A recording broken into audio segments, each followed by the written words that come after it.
शिक्षक आशायी को 5 रे मिलिबो गुड न्यूज। दूर हेबो शिक्षक आशायी चिंता।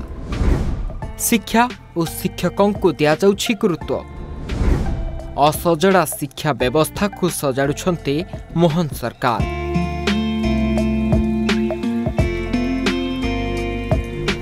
सेप्टेम्बर रे मिलिबो 18,000 शिक्षकों को नियुक्ति।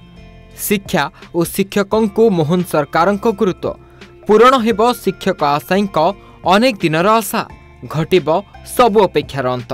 नियुक्ति पाइबे माळ शिक्षक।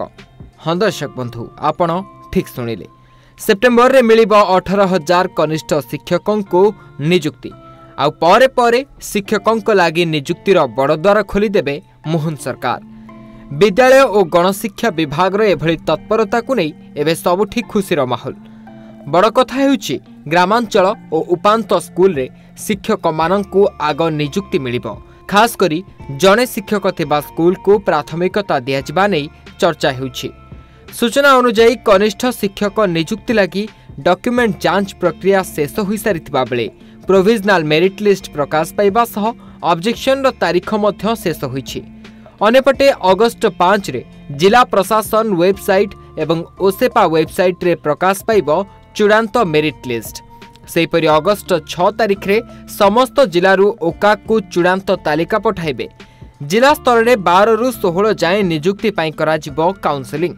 जिला प्रशासन पक्षरु ओकाक को पठाजिबो स्कूल आवंटन तालिका। सेभली सेप्टेम्बर सुधा 18,000 कनिष्ठ शिक्षकों को नियुक्ति प्रक्रिया सारिबाकू योजना करिसेंती राज्य सरकार।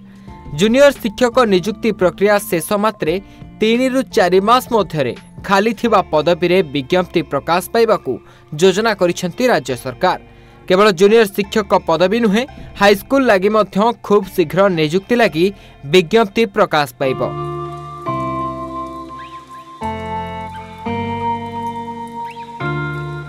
ब्यूरो इनपुट सह भुवनेश्वर आशीष राउत को रिपोर्ट, ओडिशा भास्कर।